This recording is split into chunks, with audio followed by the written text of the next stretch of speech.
তো কি অবস্থা সবার? আশা করি সবাই ভালো আছো। আমরা লাস্ট ক্লাসে ডিমেরু নিয়ে আলোচনা করছিলাম। আজকে ক্লাসে আমরা ধারক নিয়ে আলোচনা করব। তো ধারক মানে এই চ্যাপ্টারের জন্য ওয়ান অফ দ্য ইম্পর্টেন্ট টপিকসগুলোর মধ্যে একটা। যদিও এখান থেকে যে ম্যাথগুলো আসে তুলনামূলক ইজিয়ারই হয়ে থাকে, তবে এটা অ্যাডমিশনের জন্য তুলনামূলক একটা গুরুত্বপূর্ণ টপিক। ঠিক আছে? তো আজকের ক্লাসে আমরা ধারকটা কি, সেটা কিভাবে কাজ করে, তার প্রয়োজনীয় সূত্রগুলা, ধারকের সমবায় এগুলো নিয়ে আলোচনা করব এবং তার পরের লেকচারে আমরা এই টপিক রিলেটেড ম্যাথগুলো করব। ঠিক আছে? তো চলো শুরু করি। তো ধারক জিনিসটা কি? প্রথম কথা যদি আসি, ধারক জিনিসটা কি? ধারক মানে যে ধারণ করে, সহজ কথা আর কি, ধারণ করে। এখন আমাদের কাছে তো মানে ধারণ তো অনেক কিছুই করতে পারে, তাই না? আমরা এই চ্যাপ্টারে স্পেসিফিকলি স্থির তড়িৎ নিয়ে আলোচনা করতেছি, তো আমরা এই ক্ষেত্রে চার্জ ধারক নিয়ে আলোচনা করব। তো চার্জ ধারক মানে যে চার্জ ধারণ করে রাখতে পারে। তো এই ক্ষেত্রে চার্জ ধারণ করবে আর কি। ঠিক আছে? এটা যদি সংজ্ঞা দিতে চাই, যে যে মানে তড়িৎ আধান রূপে তড়িৎ আধান রূপে শক্তি সঞ্চয়ের যান্ত্রিক কৌশল ধারক। যান্ত্রিক কৌশল ধারক। ঠিক আছে? কৌশল হলো ধারক। অর্থাৎ যার দ্বারা, মানে এক্ষেত্রে ধারক বলতে চার্জ ধারক বোঝানো হয়েছে আর কি। তো যার দ্বারা মানে শক্তি সঞ্চয়ের ক্ষেত্রে সে যে চার্জকে, মানে শক্তিকে চার্জ রূপে বা চার্জকে শক্তি হিসেবে সঞ্চয় করে রাখে, বা শক্তি সঞ্চয়ের জন্য মানে আধান রূপে আর কি সঞ্চয় করে, সেটাই ধারক। মানে শক্তি সঞ্চয় করতেছে কি হিসেবে? আধান হিসেবে। শক্তি তো অনেক রূপ হইতে পারে, তাপ, শব্দ কিংবা আলো, সবকিছু তো শক্তির রূপ হইতে পারে, তাই না? তো এই ক্ষেত্রে শক্তি সঞ্চয়ের জন্য সে আধানকে ব্যবহার করে, অর্থাৎ শক্তির রূপ এক্ষেত্রে আধান। মানে আধানকে শক্তি হিসেবে সঞ্চয় করে রাখে। ঠিক আছে? তোমরা আচ্ছা, ধারকের ইংলিশ ওয়ার্ডটা যদিও ধারক বাংলা এতক্ষণ বলতেছি, ধারকের ইংলিশ ওয়ার্ডটা কি? ক্যাপাসিটর। তোমরা অবশ্যই ক্যাপাসিটর সম্পর্কে জানো, বাসায় তোমাদের অবশ্যই সিলিং ফ্যান আছে অ্যাটলিস্ট। তো এগুলো কয়েকটা যদি ছবি দেখাই, ধারক সবসময় মানে বড় সাইজের হয় না। কিছু কিছু ধারক আছে, যেমন এগুলা। এই ধারকটাও তোমরা, বা এই ক্যাপাসিটরটা তোমরা সবাই দেখছো, যেগুলো ম্যাক্সিমাম ক্ষেত্রে ফ্যানগুলোতে ইউজ করা হয়, বড় ফ্যান বা সিলিং ফ্যান বা টেবিল ফ্যান, এগুলোতে ইউজ করা হয়। তবে তাছাড়া বিভিন্ন ধরনের সার্কিটে এরকম ছোট ছোট অনেক ধরনের ক্যাপাসিটর ইউজ করা হয়। যদি কোনো ধরনের যন্ত্রে বেশি, যেমন কোনো ভালো মানের রিমোট কন্ট্রোল গাড়ি বা কোনো যন্ত্র যখন নষ্ট হয়ে যায়, তখন এটাকে যদি ভেঙে দেখো, দেখবে তার মাদারবোর্ডগুলোতে এরকম ছোটখাটো জিনিস লাগানো আছে। এগুলো সবই ক্যাপাসিটর। ঠিক আছে? একটা ক্যাপাসিটরে যদি জেনারেল যে কোনো ক্যাপাসিটর বলি, তার দুইটা পার্ট থাকে। ঠিক আছে? একটা জেনারেল ক্যাপাসিটরের দুইটা প্রান্ত থাকে, একটা অ্যানোড প্রান্ত আর একটা ক্যাথোড প্রান্ত। যেমন এই ক্ষেত্রেও আছে, এই ক্ষেত্রেও আছে, এখানেও আছে, এখানেও আছে। অ্যানোড, একটা ক্যাথোড প্রান্ত, যেটা ডাইরেক্ট বিদ্যুতের সাথে লাগানো থাকে, বিদ্যুতের উৎসের সাথে লাগানো থাকে। এখন এর যদি একটা ক্যাপাসিটরকে কাটো, তাহলে তুমি দেখবে ভিতরে কয়েকটা কাগজ টাইপের জিনিস রোল করা আছে। ওই রোলটাকে তুমি যদি খুলো, তাহলে দেখবে রোলগুলো গঠন কিছুটা এরকম, যে দুইটা করে রোল থাকে, দুইটা মানে টোটাল তিনটাই থাকে মেইনলি, মানে সরি, দুইটা জিনিসই রোল করেই তৈরি করা হয়। তার মধ্যে দেখবা গঠনটা সবসময় এরকম, যে দুই প্রান্তে দুইটা ধাতব পাত থাকে। ধাতব পাত বলতে প্লাস্টিক, সরি, ধাতবের খুবই পাতলা থিন পাত থাকে। তোমরা অ্যালুমিনিয়াম ফয়েল যদি দেখে থাকো, তাহলে বুঝতে পারছো ওইরকম আর কি কিছুটা দেখতে। তো দুইটা ধাতব পাতের মতো অংশ থাকে, মানে ধাতব অংশ থাকে, এবং মাঝখানে একটা ডাই ইলেকট্রিক পদার্থ থাকে।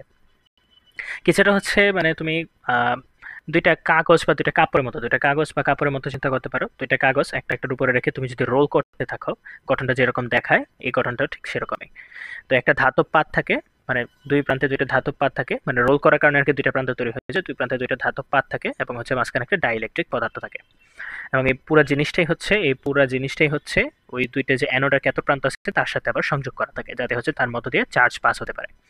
এখন অবশ্যই ডাইইলেকট্রিকের মধ্য দিয়ে চার্জ পাস হবে না, পাস হলে এই ধাতব পাতগুলোর মধ্য দিয়ে হবে, রাইট? তো চলো একটু সামনে আগাই।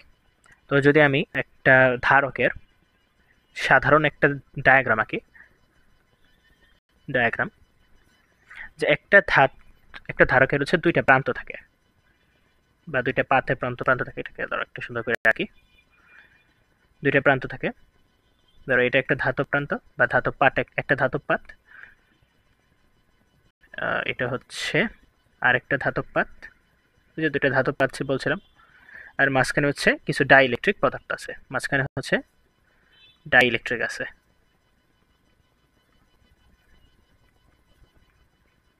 ডাইইলেকট্রিক, ঠিক আছে? এটা রশ্মি হবে না অন্তস্থ হবে জানি না, বানানে একটু আমার সবসময় ভুল লাগে, তোমার বানানটা একটু দেখে নিও। তো হচ্ছে দুইটা ধাতব পাত থাকে এবং মাঝখানে কোনো একটা ডাইইলেকট্রিক বা অন্তরক পদার্থ থাকে যার মধ্য দিয়ে কোনো চার্জ পাস হতে পারে না। তো এটা হচ্ছে দুটোটাই হচ্ছে একটা তড়িৎ উৎসের সাথে যোগ করে দেওয়া হয় অ্যানোড আর ক্যাথোড প্রান্তের মাধ্যমে। ধর তড়িৎ উৎসের সাথে আমি যোগ করে দিলাম, একটা ভোল্টেজ উৎসের সাথে আমি যোগ করে দিলাম, ঠিক আছে? এই উৎসের দুই প্রান্তের বিভব পার্থক্য হচ্ছে ভি ভোল্ট। তো ঘটনাটা কি ঘটবে, এটা হচ্ছে ওই উৎসের পজিটিভ প্রান্ত, এটা হচ্ছে নেগেটিভ প্রান্ত। তো আস্তে আস্তে কি ঘটবে যে একটা প্রান্ত থেকে হচ্ছে নেগেটিভ চার্জগুলো আস্তে আস্তে সরে আসা শুরু করবে। যেমন হচ্ছে প্রত্যেকটা পাতে কি পজিটিভ নেগেটিভ একটা সাম্যতা থাকে, ধরো চার্জহীন অবস্থায় পজিটিভ নেগেটিভ একটা সাম্যতা থাকে, তাই না?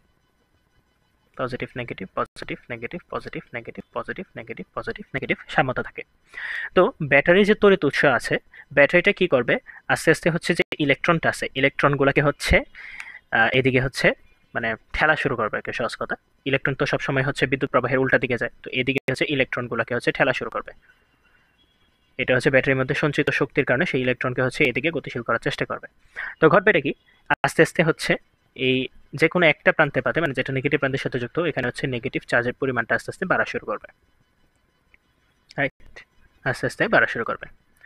তো তার সাপেক্ষে কি হবে, এই পজিটিভ যে প্রান্ত আছে এখান থেকে হচ্ছে ইলেকট্রনগুলো আস্তে আস্তে এই পজিটিভ প্রান্তের দিকে আসা শুরু করবে, এখান থেকে হচ্ছে ওই নেগেটিভ যে ইলেকট্রনগুলো ছিল সেগুলো আস্তে আস্তে কমতে শুরু করবে, আস্তে আস্তে কমতে শুরু করবে, কমতে শুরু করবে। এবং এই ঘটনাটা ততক্ষণ পর্যন্ত ঘটতে থাকবে যতক্ষণ না পর্যন্ত দুইটার মধ্যে হচ্ছে সাম্যতা সৃষ্টি হইতেছে, চার্জের সাম্যতা।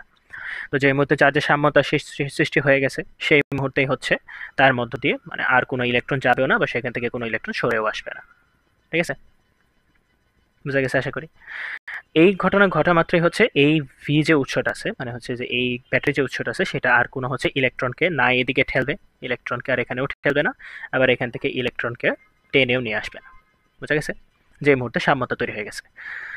এখন তোমরা প্রশ্ন করতে পারো যে এখানে যেভাবে হচ্ছে ইলেকট্রনগুলা গেলো বা হচ্ছে এখানে যেভাবে পজিটিভ চার্জ তৈরি হলো, ইচ্ছা করলে তো এখানে যেতে কোনো কানেকশন দেওয়া আছে, ইচ্ছা করলে তো ইলেকট্রনগুলো আবার ব্যাটারির দিকে চলেও আসতে পারে, রাইট? কিন্তু তা ঘটবে না। কেন? তার কারণ হচ্ছে যখন হচ্ছে দুইটা পাতের মধ্যে হচ্ছে এক প্রান্তে হচ্ছে পজিটিভ চার্জ বেড়ে যায়, এক প্রান্তে হচ্ছে নেগেটিভ চার্জটা বেড়ে যায়, তখন কি ঘটবে, দুইটা পরস্পরের উল্টা চার্জ, তো একটার একটাকে আকর্ষণ করা শুরু করবে, মাঝখানে একটা ইলেকট্রিক ফিল্ড তৈরি হবে, পজিটিভ থেকে নেগেটিভ চার্জ দিকে একটা ইলেকট্রিক ফিল্ড তৈরি হয়ে যাবে, রাইট? একটা ইলেকট্রিক ফিল্ড তৈরি হওয়া শুরু করবে, একটা তৈরি হয়ে যাবে। যেই জিনিসটা হচ্ছে এই নেগেটিভ চার্জগুলোকে হচ্ছে মানে এই ব্যাটারির যে উৎস বা হচ্ছে যে এই যে লাইনটা আছে এই লাইনের মধ্য দিয়ে চলাচল করতে বাধা সৃষ্টি করবে বা ব্যাটারির কাছে ফেরত যেতে বাধা সৃষ্টি করবে এই ইলেকট্রিক ফিল্ডটা, ঠিক আছে? তার মানে এখানে কি হচ্ছে যে হচ্ছে এখানে মানে তো আধানগুলোকে হচ্ছে এই দুইটা পাতের মধ্যে কি ধরে রাখতেছে বা সঞ্চয় করে রাখতেছে। এবং দেখা যাচ্ছে কি যে এই প্রান্তে হচ্ছে কি পজিটিভ চার্জ বেড়ে গেছে, আবার এই প্রান্তে কি নেগেটিভ চার্জ বেড়ে গেছে। তাহলে বলো তো কোন পাতের ভোল্টেজ এখানে বেশি? অবশ্যই পজিটিভ প্রান্তের ভোল্টেজ বেশি, নেগেটিভ প্রান্তের ভোল্টেজ কম, যার কারণে হচ্ছে এই দুইটার মধ্যে একটা বিভব পার্থক্য তৈরি হয়ে গেছে, একটা বিভব পার্থক্য। যেহেতু এখানে হচ্ছে একটাই ধারক ছিল এবং একটাই তড়িৎ উৎস ছিল, তো এই বিভব পার্থক্যটা আসলে ভি এর সমানই হবে ঘুরে ফিরে, ঠিক আছে? তো দুইটা পাতের মধ্যে হচ্ছে একটা ভোল্টেজ ডিফারেন্স তৈরি হয়ে যায় ভি, এবং সবগুলোর মধ্যে হচ্ছে কিছু পরিমাণ চার্জ জমা হয়েছে, দুটোতেই সাধারণত সমান পরিমাণ চার্জই জমা হয়, এখানে কিউ চার্জ আর এখানে হচ্ছে মানে পজিটিভ কিউ চার্জ, এখানে হচ্ছে নেগেটিভ কিউ চার্জ জমা হয়েছে, ঠিক আছে? তো ধারকের মানে হচ্ছে ক্রিয়াকলাপটা কিরকম, যে একটা যখন তড়িৎ উৎসের সাথে যুক্ত হয় তখন হচ্ছে ধারকের দুই পাতে হচ্ছে কিছু পরিমাণ আধান জমা হয় এবং দুই প্রান্তের মধ্যে একটা বিভব পার্থক্য থাকে, ঠিক আছে? এই দুইটার অনুপাতই হচ্ছে মূলত ওই ধারকের ধারকত্ব, যেটা হচ্ছে ওই ধারকের বৈশিষ্ট্যটা নির্দেশ করে। অর্থাৎ ধারকত্বকে বা ক্যাপাসিটেন্স কে সি দ্বারা প্রকাশ করা, সি ইকুয়ালস টু হচ্ছে কিউ ডিভাইডেড বাই ভি, ঠিক আছে? কিউ ডিভাইডেড বাই ভি এটা হচ্ছে একটা স্কেলার রাশি। এর একক যদি বলি, এটা দুইটা একক বলতে পারো, একটা হচ্ছে সূত্র আছে কিউ, কিউ এর হচ্ছে কিউ বাই ভি, কিউ এর একক কি কুলম আর ভি এর একক কি ভোল্টেজ অর্থাৎ কুলম পার ভোল্ট বা কুলম পার ভোল্ট। আরও একটা একক হচ্ছে যেটা আন্তর্জাতিক একক ইউজ করা হয় বেশি, সেটা হচ্ছে ফ্যারাড, বাংলাতে উচ্চারণ হচ্ছে ফ্যারাড। যদিও ফ্যারাড হচ্ছে একটা বড় রাশি, আমরা ম্যাক্সিমাম ক্ষেত্রে ম্যাথগুলোর ক্ষেত্রে দেখবা যে তারা কত মাইক্রোফ্যারাড, পিকোফ্যারাড, মিলিফ্যারাড, ন্যানোফ্যারাড এরকম ভ্যালু দেওয়া আছে, ঠিক আছে? তো ধারকত্বের সূত্রটাও আমরা জানি, এটা 9-10 হচ্ছে তোমাদের তড়িতের একটা চ্যাপ্টার ছিল, স্থির তড়িতের মনে একটা চ্যাপ্টার ছিল এরকম, ওইখানে হচ্ছে এই সূত্রটা জাস্ট উল্লেখ করা ছিল, তবে তোমাদের এখান থেকে কখনো কোনো ম্যাথ আসে নাই, তো তোমরা এটার প্রয়োগ তেমন কিছু করো নাই কখনো আর কি, ঠিক আছে? দুইটা একক আছে, একটা ফ্যারাড আর একটা মাইক্রোফ্যারাড, মানে একটা ফ্যারাড অন্যতম হচ্ছে কুলম্ব পার ভোল্ট, মনে রাখতে পারো। এখন ক্যাপাসিট্যান্স কিভাবে কাজ করে বা ক্যাপাসিটর কিভাবে কাজ করে যদি আমি একটা সহজ উদাহরণ দিতে চাই, ধরো হচ্ছে এখানে একটা বাল্বের উৎস আছে, বাল্ব আছে আর কি, এখানে একটা বাল্ব আছে, বাল্ব লাগাই দিলাম। এই বাল্বকে হচ্ছে এই প্রান্তে একটা সুইচ আছে, সুইচের সাথে এখানে একটা ব্যাটারি উৎস আছে, এই ব্যাটারির সাথে সুন্দর করে লাগাই দিলাম। তো আমি হচ্ছে যে কিটা আছে বা চাবিটা আছে, আমি ধরো চাবিটাকে অন করলাম, চাবিটা অন করলাম মানে হচ্ছে চাবিটা এখানে লাগাই দিলাম। ধরো এটাকে অন্য কালার দিই, তাহলে বুঝতে সুবিধা হবে কোথায় চাবি আছে। ধরো চাবিটাকে লাগাই দিলাম, লাগাই দিলে কি হবে, আস্তে আস্তে হচ্ছে মানে আস্তে আস্তে সাথে সাথে হচ্ছে বাল্বটা জ্বলে উঠবে, রাইট? সাথে সাথে বাল্বটা জ্বলে উঠবে। এবং যেই মুহূর্তে হচ্ছে আমি সুইচটাকে টার্ন অফ করে দেব, অর্থাৎ সুইচটা তার আগের অবস্থাতেই ফেরত গেল, অফ করে দিলাম, সেই মুহূর্তে কি ঘটবে, এই সাথে সাথে হচ্ছে এই বাল্বটা নিভে যাবে। কিন্তু আমি যদি একটু মাথাবরি কইরা মাঝখানে হচ্ছে একটা ক্যাপাসিটর লাগাই দিই, অর্থাৎ দুইটা উৎসের মাঝখানে একটা ক্যাপাসিটর যদি লাগাই দিই, ধরো হচ্ছে ক্যাপাসিটর দুইটা সমান্তরাল পাত ছিল, এরকম দুইটা সমান্তরাল পাত ছিল, লাগাই দিলাম দুইটা ক্যাপাসিটর। ক্যাপাসিটরকে সাধারণত হচ্ছে এরকম চিহ্ন দ্বারা প্রকাশ করা হয়, প্রতীক আর কি। প্রতীকটা আমি যদি লিখে দিই, ক্যাপাসিটর বা একটা ধারকের প্রতীক হচ্ছে ক্যাপাসিটর, এক প্রতীকটা হচ্ছে এভাবে দিয়ে দুইটা একদম সমান এবং সমান্তরাল দুটো লাইন টানবা, আর দুই প্রান্তে হচ্ছে দুইটা লাইন মানে প্রান্ত টেনে দেবা আর কি, এটা হচ্ছে ক্যাপাসিটরের প্রতীক, ঠিক আছে? আমি যেই মুহূর্তে হচ্ছে এখানে ক্যাপাসিটরটা লাগাই দিব এবং হচ্ছে প্রথমে এই কিটা লাগাই দিলাম, চাবিটাও লাগাই দিলাম, চাবি লাগাই দেওয়ার সাথে সাথে কি করবে জানো, এখানে হচ্ছে আস্তে আস্তে প্রথমে এখান থেকে মানে ধরো ইলেকট্রনগুলো আস্তে আস্তে যাওয়া শুরু করবে, নেগেটিভ প্রান্ত থেকে ইলেকট্রনগুলো, কিছু ইলেকট্রন এদিকে যাবে, আবার কিছু ইলেকট্রন এদিকে যাওয়া শুরু করবে, এদিকেও আসবে কিছু ইলেকট্রন, পরে দুইটা আবার মিক্স হয়ে মানে যোগ হয়ে আবার হচ্ছে ওই ব্যাটারি উৎসে ফেরত আসবে, যার কারণে কিছু পরিমাণ ইলেকট্রন বা কিছু পরিমাণ চার্জ এই ক্যাপাসিটরে জমা হবে এবং সাথে সাথে হচ্ছে এই বাল্বটাও জ্বলতে থাকবে, রাইট? বাল্বটাও জ্বলতে থাকবে যতক্ষণ পর্যন্ত এই ব্যাটারি উৎসটা আমি যোগ করে রাখছি। এই ক্যাপাসিটরের হচ্ছে একটা ধারণ ক্ষমতা আছে, অর্থাৎ ক্যাপাসিটেন্স বা সি আছে, যেটাকে ফ্যারাড এককে প্রকাশ করা হয়। যে মুহূর্তে হচ্ছে ওইটাকে রিচ করে ফেলবে বা হচ্ছে ধারণ ক্ষমতা হয়ে সমান হয়ে যাবে, তখন হচ্ছে এর মধ্য দিয়ে আর ইলেকট্রন প্রবাহ হবে না, সম্পূর্ণ চার্জটাই বা কারেন্টটাই হচ্ছে তখন হচ্ছে এর মধ্য দিয়ে প্রবাহ হওয়া শুরু করবে, বা এখানে কোনো চার্জ জমা হবে না। কেন জমা হবে না? একটা ক্যাপাসিটর হচ্ছে, ক্যাপাসিটরের মাঝখানে কিন্তু অন্তরক পদার্থ আছে, মানে হচ্ছে কি জানি বলছিলাম নামটা এটার, ডাইলেকট্রিক বা কিছু অন্তরক পদার্থ আছে, যার কারণে হচ্ছে এর মধ্য দিয়ে কোনো কারেন্ট বা হচ্ছে চার্জ পাস হতে পারে না, বুঝা গেছে? ক্যাপাসিটরের মধ্য দিয়ে কোনো চার্জ পাস হতে পারে না, বিশেষ করে হচ্ছে যদি সেটা কোনো ডিসি উৎসের সাথে বা হচ্ছে ডাইরেক্ট কারেন্ট এর কোনো উৎস আছে তার সাথে যদি যুক্ত থাকে বা ডিসি ভোল্টেজের সাথে যদি যুক্ত থাকে, তখন একটা ক্যাপাসিটরের মধ্য দিয়ে কোনো কারেন্ট কখনো পাস হবে না। কিন্তু ক্যাপাসিটরের মধ্য দিয়ে যখন হচ্ছে প্রথমে চার্জগুলো আসতেছিল, আস্তে আস্তে চার্জ জমা হয়েছিল, কিন্তু মাঝখানে কোনো কারেন্ট পাস হবে না। ক্যাপাসিটরের বৈশিষ্ট্য হচ্ছে সে চার্জ ধরে রাখতে পারে, সে হচ্ছে চার্জ কন্ডাক্ট করতে পারে না, বা মাঝখানে হচ্ছে তার মধ্য দিয়ে কোনো পরিমাণে তড়িৎ প্রবাহ হবে না, কোনো প্রকার তড়িৎ প্রবাহ হবে না, কোনো প্রকার চার্জের প্রবাহ হবে না, তবে দুইটা পাতে হচ্ছে চার্জ জমা হবে, ঠিক আছে? এবং তার একটা নিজস্ব বিভব পার্থক্য তৈরি হয়ে যাবে। আশা করি এতটুকু বুঝতে পারছো। তো আমি তো বুঝলাম যে এই ক্যাপাসিটরের মধ্যে যখন হচ্ছে চাবিটা লাগাই দিছি, তখন ক্যাপাসিটরের মধ্যে হচ্ছে কিছু পরিমাণ চার্জ জমা হয়েছে, ধরো এই প্রান্তে কিছু নেগেটিভ চার্জ জমা হয়েছে, এই প্রান্তে কিছু পজিটিভ চার্জ জমা হয়েছে, এবং মাঝখানে কিছু একটা ইলেকট্রিক ফিল্ড ছিল, এই ইলেকট্রিক ফিল্ডটা হচ্ছে চার্জগুলোকে জায়গা মতো ধরে রাখছে, ঠিক আছে? তো আমি যেই মুহূর্তেই হচ্ছে এই চাবিটা বন্ধ করে দিব, ঠিক আছে, নর্মালি তো হচ্ছে এটা জ্বলতেছিল, রাইট? তো তোমাদের মতে কি হওয়া উচিত? চাবিটা বন্ধ করে দেওয়ার সাথে সাথে কি এই বিদ্যুৎ প্রবাহ বন্ধ হয়ে যাওয়া উচিত এবং লাইটটাও নিভে যাওয়া উচিত, কিন্তু আসলে তা ঘটবে না। কারণ আমি যেই মুহূর্তে হচ্ছে এর মধ্য দিয়ে আমি চাবিটা অফ করে দিলাম, মানে হচ্ছে এই যে ব্যাটারির সাথে সংযোগ ছিল যে এটা অফ হয়ে গেছে, কিন্তু এই ক্যাপাসিটরের মধ্যে কিছু চার্জ জমা ছিল, রাইট? এখন ক্যাপাসিটর হচ্ছে ওই চার্জকে পুশ করার জন্য আলাদা একটা পথ পেয়ে গেল। তো ক্যাপাসিটর কি করবে, ওই চার্জগুলোকে এখন আস্তে আস্তে এই বাল্বের মধ্য দিয়ে পাস করা শুরু করবে, যার কারণে বাল্বটা আবার জ্বলে যাবে, মানে নেগেটিভ চার্জটাকে হচ্ছে বাল্বের মধ্যে পাস করা শুরু করবে, যার কারণে বাল্বটা কিছুক্ষণ জ্বলে থাকবে। এবং যে মুহূর্তে হচ্ছে ওই ক্যাপাসিটরের হচ্ছে মধ্যবর্তী যে শক্তি, অর্থাৎ চার্জকে ধরে রাখার শক্তি সম্পূর্ণ শেষ হয়ে যায়, বা চার্জকে হচ্ছে গতিশীল করার জন্য প্রয়োজনীয় যে শক্তি তার মধ্যে স্টোর ছিল সেটা শেষ হয়ে যায়, সেই মুহূর্তে আবার হচ্ছে এই জিনিসটা বন্ধ হয়ে যাবে। অর্থাৎ ক্যাপাসিটরের কাজ হচ্ছে, ক্যাপাসিটর কোনো একটা ইলেকট্রিক এলিমেন্টের মধ্যে হচ্ছে কনস্ট্যান্ট কারেন্ট ফ্লো বা কনস্ট্যান্ট এনার্জি ফ্লোটাকে বজায় রাখতে সাহায্য করে। এটাই হচ্ছে ক্যাপাসিটরের মেইন কাজটা, সে শক্তি সঞ্চয় করে রাখতে পারে এবং হচ্ছে কোনো একটা সিস্টেমের মধ্যে হচ্ছে তড়িৎ প্রবাহ নিরবচ্ছিন্ন রাখতেও সে সহায়তা করে। আশা করি ক্যাপাসিটরের কাজটা তোমরা বুঝতে পারছো। এটা নিয়ে তোমাদের তেমন কোনো প্রশ্ন আসবে না, জাস্ট হচ্ছে কিউরিসিটি মেটানোর জন্য এই জিনিসটা তোমাদের বুঝাই দিলাম। তো একটু তার ওই গঠনের মধ্যে একটু ফেরত চাই, ওই জিনিসটাকে একটু কপি করে আনি, এখান থেকে কিছু জিনিস মনে রাখতে হবে। সূত্র তো জানোই, সূত্র কিছুক্ষণ আগে দেখালাম, এটাকে কপি করি, কপি দিয়ে মেরে পেস্ট করে দিই, দিলাম পেস্ট করে। এখন এটাকে আমি একটু মুছে পরিষ্কার করি,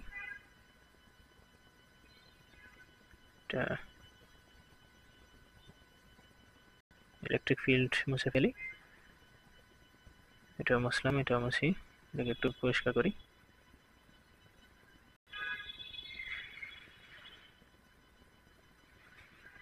পরিষ্কার করলাম। আচ্ছা, তো একটা ক্যাপাসিটরের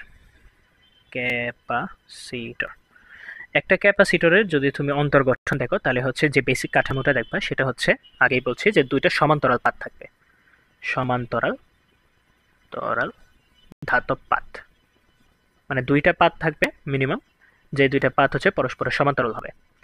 তো এই দুইটা ধাতব পাতের মাঝখানে কি থাকবে, মাঝখানে একটা ডাই ইলেকট্রিক থাকবে। এটা ডায়মন্ডের অন্তস্তম দিয়ে ছিল, বানানটা বারবার ভুল হচ্ছে কেন জানি, ডাই ইলেকট্রিক, হয়তো বা এটাও ভুল, তোমরা বানানটাকে দেখে নিও। একটা ডাই ইলেকট্রিক থাকে, যে জিনিসটা হচ্ছে এই দুইটা পাতের মধ্যবর্তী স্থান দিয়ে হচ্ছে কারেন্ট পাস হতে বাধা দেয়। কিন্তু এই ক্যাপাসিটরের কাজটা কি হবে, যে সে হচ্ছে তার মধ্যে আধান সঞ্চয় করে রাখবে বা আধান জমা রাখবে, স্টোর করে রাখবে, আধান জমা করে রাখছে এবং হচ্ছে একটা শক্তিও জমা আছে, তড়িৎ শক্তি জমা আছে। এটা হচ্ছে একটা নর্মাল ক্যাপাসিটরের বৈশিষ্ট্য। এবং দুইটা ক্যাপাসিটরের মাঝখানে হচ্ছে একটা দূরত্ব আছে, দুইটা ক্যাপাসিটরের মধ্যবর্তী দূরত্বটাকে আমরা ধরো যদি ডি দ্বারা প্রকাশ করি, দুইটা ক্যাপাসিটরে যখন হচ্ছে দুই প্রান্তে একটা নেগেটিভ কিউ চার্জ, এই প্রান্তে হচ্ছে একটা পজিটিভ কিউ চার্জ জমা হয়েছে, তো দুইটার মাঝখানে হচ্ছে একটা বিভব পার্থক্য তৈরি হয়েছে, তাই না? এখান থেকে আমরা ক্যাপাসিটরের সূত্র পাইছিলাম সি ইকুয়ালস টু হচ্ছে কিউ বাই ভি। তবে ক্যাপাসিটেন্সে সি এর আরেকটা সূত্র আছে, সেটা হচ্ছে epsilon naught K A divided by T, যেখানে এ হচ্ছে এখানে যে দুইটা সমান্তরাল পাত দিছিলাম না, সমান্তরাল পাত যদিও এটা মোটা আছে, আমার তার আয়তন নিয়ে কাজ নেই। এই যে পাতের যে পৃষ্ঠটা আছে, পৃষ্ঠ যেমন এই পাতের ক্ষেত্রে পৃষ্ঠটা কি কিছুটা আয়তাকার বা সামান্তরিকের মতো, তো এই পাতের যে পৃষ্ঠটা, মানে যে এই পৃষ্ঠ যেটা আছে দুইটা পাতের, মানে যেই পৃষ্ঠের মধ্যে চার্জ জমা হয় সেই পৃষ্ঠের এরিয়া বা ক্ষেত্রফল। যদি সেই পৃষ্ঠটা দেখতে আয়তাকার হয় তাহলে আয়তক্ষেত্রের ক্ষেত্রফল, যদি বৃত্তাকার হয় তাহলে বৃত্তের ক্ষেত্রফল, ঠিক আছে? যেমন বৃত্তাকার চাকতিও ইউজ করা যায় আয়তাকার বা সমান্তরাল পাতের ক্ষেত্রে বা পাত হিসেবে, ঠিক আছে? যেখানে এ হচ্ছে যে পাতে বা যে পৃষ্ঠে চার্জ জমা হয় তার ক্ষেত্রফল। আর ডি তো বললামই, দুটি সমান্তরাল পাতের মধ্যবর্তী ডিস্টেন্স হচ্ছে ডি, কে হচ্ছে মধ্যবর্তী যে ডাইইলেকট্রিক ধ্রুবক তার মান, আর এপসাইলন নটের মান তো তোমরা জানো। এটার একক কি ছিল, একক দুইটা ছিল, একটা হচ্ছে কুলম্ব পার ভোল্ট আর একটা ছিল কি ফ্যারাড, এফ দ্বারা প্রকাশ করা হয়, বুঝা গেছে? আচ্ছা, এখন এই কয়েকটা জিনিস যদি বুঝে থাকো, তাহলে চলো আমরা এখন হচ্ছে আরেকটা ছোট টপিক বা একটা মজার টপিক নিয়ে আলোচনা করি, সেটা হচ্ছে ধারকের সমবায়। আমরা ধারকের সঞ্চিত শক্তির দিকে আসবো, তবে আগে সমবায়টা একটু দেখে নিই। ধারকের সমবায়, রোধের যেমন সমবায় সম্ভব হয়, অর্থাৎ একাধিক রোধকে বিভিন্নভাবে সাজালে সেটাকে আমরা রোধের সমবায় বলি, ঠিক একইভাবে হচ্ছে ধারকগুলোকেও বিভিন্নভাবে সাজানো পসিবল হয়, তো ওইটাকে হচ্ছে ধারকের সমবায় বলা হয়। যেমন হচ্ছে দুইটা ধারক, একটা ধারককে আমি এভাবে রাখলাম, আর বাকি দুইটা ধারককে হচ্ছে রোধের মতো করে দুই সমান্তরালে যুক্ত করে দিলাম, ঠিক আছে? তো এই জিনিসটা একটা ধারকের সমবায় হয়ে গেল, ধরো একটা তড়িৎ উৎস যোগ করে দিলাম, ঠিক আছে? এটা একটা ধারকের সমবায় হয়ে গেল। মানে সহজ কথা, অনেকগুলো ধারককে, একাধিক ধারককে হচ্ছে বিভিন্নভাবে সাজানোই হচ্ছে মূলত ধারকের সমবায়। তো আমরা প্রথমে আসি শ্রেণী সমবায়ে। শ্রেণী সমবায়, ধারকের শ্রেণী সমবায়। শ্রেণী সমবায়ের বৈশিষ্ট্য কি, যে আমি প্রথম দ্বিতীয় হিসেবে দেখি, যে প্রথম ধারকের শেষ প্রান্তের সাথে দ্বিতীয় ধারকের প্রথম প্রান্ত যোগ থাকবে বা প্রথম পাত যোগ থাকবে, প্রথম পাত। আবার দ্বিতীয় ধারকের শেষ পাতের সাথে শেষ পাতের সাথে তৃতীয় ধারকের প্রথম পাত যুক্ত থাকবে এবং এইভাবে হচ্ছে চলতে থাকবে। তৃতীয় ধারকের প্রথম পাত যুক্ত থাকবে আর এভাবেই হচ্ছে চলতে থাকবে, মানে ডট ডট দিয়ে বুঝাই দিলাম আর কি, ঠিক আছে। অর্থাৎ ধরো যদি এইভাবে আমি সাজাই, এই যে একটা ধারক, এটার সাথে এটা হচ্ছে ধরো প্রথম ধারক, এটা প্রথম ধারক, প্রথম ধারকের এটা কি শেষ প্রান্ত, এই শেষ প্রান্তের সাথে দ্বিতীয় ধারকের কি এটা প্রথম পাত, দ্বিতীয় ধারকের প্রথম পাতের সাথে যুক্ত আছে দ্বিতীয় ধারক। আবার ধরো তৃতীয় আরেকটা ধারক নিলাম, তৃতীয় ধারকের দ্বিতীয় ধারকের শেষ পাতটা তৃতীয় ধারকের আবার কি প্রথম পাতের সাথে যুক্ত আছে। এভাবে হচ্ছে আস্তে আস্তে চলতে থাকবে আর কি, এভাবে চলতে থাকবে। ধরো এই ধারকের ধারকত্ব হচ্ছে C1, এই ধারকের ধারকত্ব হচ্ছে C2, এই ধারকের ধারকত্ব C3, এভাবে চলতে থাকবে। এবং এটা ধরো হচ্ছে একটা তড়িৎ উৎসের সাথে যুক্ত করে দিলাম, ঠিক আছে, তড়িৎ উৎসের সাথে যুক্ত করে দিলাম, যার ভোল্টেজকে ধরো আমি V ধরলাম, বা ইও ধরতে পারো, যেটা মন চায় সেটাই ধরতে পারো।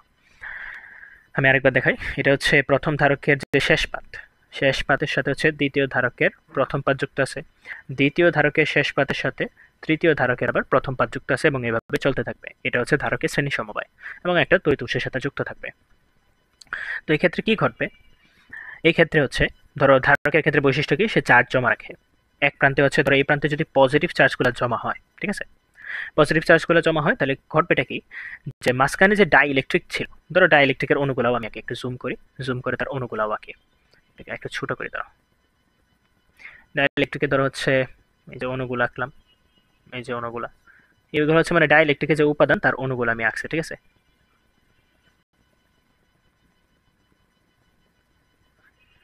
আচ্ছা, এখন ডাইইলেকট্রিকের অণুগুলো কি স্বাভাবিকভাবে চার্জ নিরপেক্ষ থাকে, positive negative positive negative positive negative positive negative, এভাবে চার্জ নিরপেক্ষ থাকে, রাইট। কিন্তু কিন্তু যদি এখন যে ঘটনাটা ঘটছে, অর্থাৎ ব্যাটারি যুক্ত করার ফলে একটা প্রান্তে যে পজিটিভ চার্জ যুক্ত হয়েছে, তোমরা কেমিস্ট্রি থেকে পোলারাইজেশন পড়ো নাই, পোলারায়ন পড়ো নাই, যে যখন হচ্ছে একটা স্থায়ী চার্জ কোনো একটা নিরপেক্ষ কণা বা পরমাণুর কাছাকাছি আসে, তখন হচ্ছে ওই স্থায়ী চার্জের আকর্ষণের কারণে ওই পদার্থের মধ্যে যে পজিটিভ আর নেগেটিভ চার্জগুলো ছিল সেটা হচ্ছে দুই প্রান্তে চলে যায়, যেটাকে আমরা পোলারায়ন পড়ছিলাম বা পোলারাইজেশন পড়ছি, তাই না। তো এই পজিটিভ চার্জগুলো কি করবে, এই যে তার এই পাতের কাছাকাছি যে অণুগুলো আছে সেগুলোকে হচ্ছে প্রভাবিত করবে, ফলে নেগেটিভ চার্জগুলো তার দিকে চলে আসবে আর পজিটিভ চার্জগুলো অন্য সাইডে জমা হবে। ঠিক আছে, কীভাবে বাকিগুলোর ক্ষেত্রে তাই হবে, negative positive negative positive negative positive, ঠিক আছে।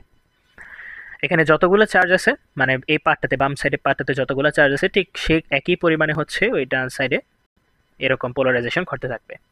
তো বাকিগুলোর ক্ষেত্রে কি হবে, এখানে তো এখন পজিটিভ চার্জ, তাহলে এখানে কি আসবে নেগেটিভ, এখানে আসবে পজিটিভ, এখানে negative positive negative positive negative positive negative positive, এভাবে চলতে থাকবে।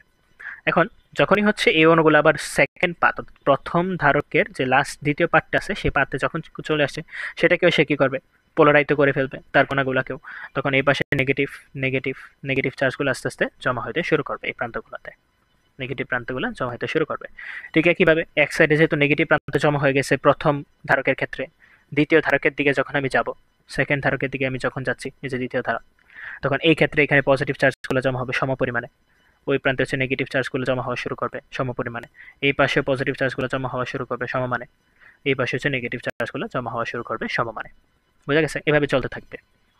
অর্থাৎ যদি আমি হচ্ছে একটা শ্রেণী সমবায়ের কথা বলি, শ্রেণী সমবায়ের ক্ষেত্রে দেখা যায় কি, যে যেই যতগুলো ধারক হচ্ছে শ্রেণী সমবায়ের সাথে যুক্ত আছে, প্রত্যেকটা ধারকেই হচ্ছে সমপরিমাণ আধান জমা হয়। বুঝা গেছে কথাটা, এই এত কাহিনী করার পিছনে আর কি উদ্দেশ্য ছিল এটা বোঝানোর জন্য, যে প্রত্যেকটা ধারকই হচ্ছে শ্রেণী সমবায়ে সমান পরিমাণ আধান জমা হয় বা চার্জ জমা হয় তার মধ্যে, ঠিক আছে। কিন্তু যদিও সমান পরিমাণ আধান জমা হয়েছে, কিন্তু তাদের প্রত্যেকটার বিভব পার্থক্য আবার ভিন্ন ভিন্ন হয়, যেমন C1 এর জন্য সেটা V1 হবে, C2 এর জন্য V2 হবে, C3 এর জন্য V3 হবে, ঠিক আছে। এই জিনিসটা মনে রাখবা, আমি লিখে দিই নোট, ধারকের শ্রেণী সমবায়ে, ধারকের শ্রেণী সমবায়ে, ধারকের শ্রেণী সমবায়ে প্রতিটা ধারকের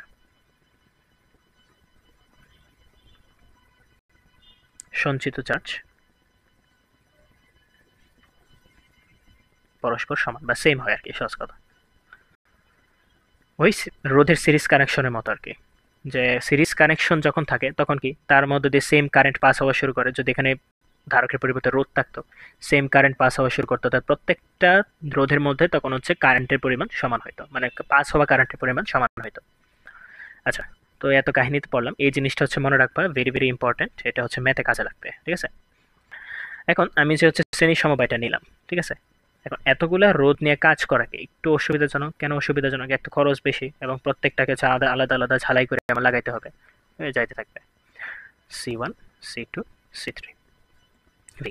তো সেই ক্ষেত্রে আমরা কি করতে পারি, যে এই তিনটা রোধের পরিবর্তে তিনটা ধারকের পরিবর্তে এমন একটা ক্যাপাসিটর যোগ করা উচিত বা করব, যেটা যোগ করলে এই পুরা ধারকের বা পুরা সিস্টেমের দুই প্রান্তের বিভব পার্থক্যটাও সেম থাকে এবং হচ্ছে সঞ্চিত চার্জের টোটাল অ্যামাউন্টটাও সেম থাকে, তাই না? তো এই ধারকটাকে আমি বললাম সিএস বা সিরিজ কানেকশনের তুল্য ধারকত্ব। এটাকে বলা হয় শ্রেণী সমবায় বাই তুল্য ধারকত্ব। এটা যোগ করলে কি হবে, প্রতিটা ধারকে যখন আলাদা আলাদা ধারক ছিল যে পরিমাণ চার্জ জমা হবে, এটাতেও ঠিক একই পরিমাণ চার্জ কিউ জমা হবে এবং এখানে ভোল্টেজ ছিল ভি, ঠিক আছে। তো এই জিনিসটা মনে রাখবে, আমি প্রুফটা দেখালাম না, প্রুফ দেখাইতে পারবো কিন্তু ও কারণে টাইম কনজিউমিং হবে এবং হচ্ছে এই জিনিসটা তোমার কোনো কাজেও লাগবে না। এই জিনিসটা মনে রাখবে যে রোধের ক্ষেত্রে শ্রেণী সমবায় সমান্তরাল সমবায় যে সূত্র ছিল, অর্থাৎ শ্রেণী সমবায় সব খালি যোগ করে দিলেই হতো, আর সমান্তরাল সমবায় হচ্ছে ইনভার্স করে যোগ করতে হতো। বাকি যত রাশি আছে রোধ ছাড়া সবগুলোর ক্ষেত্রে এই জিনিসটা উল্টা। অর্থাৎ শ্রেণী সমবায়ের ক্ষেত্রে যদি আমার তুল্য রুটটা বের করতে হয়, তুল্য ধারকত্বটা বের করতে হয়, তাহলে এটা সূত্র হবে 1/CS equals to 1/C1 plus 1/C2 plus হচ্ছে 1/C3, এভাবে হচ্ছে যাইতেই থাকবে। এটা হচ্ছে তুল্য ধারকত্বের সূত্র, ঠিক আছে, শ্রেণী সমবায়। এই জিনিসটা মুখস্থ রাখবা। এখন সমান্তরাল সমবায় যদি আসি, সমান্তরাল সমবায়,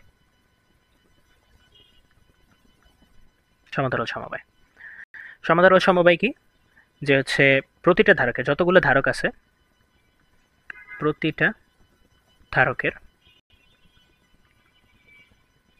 প্রথম পাত একটি সাধারণ বিন্দুতে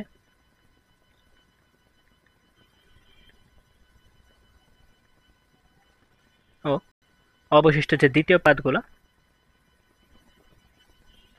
একটু দাঁড়াও, ওয়াইফাই চালু রাখলে প্রবলেম হচ্ছে, নোটিফিকেশন আসতেই থাকে। সাধারণত একটি সাধারণ বিন্দুতে এবং দ্বিতীয় পাতগুলো অপর একটি কমন পয়েন্টে যুক্ত থাকে, অপর একটি সাধারণ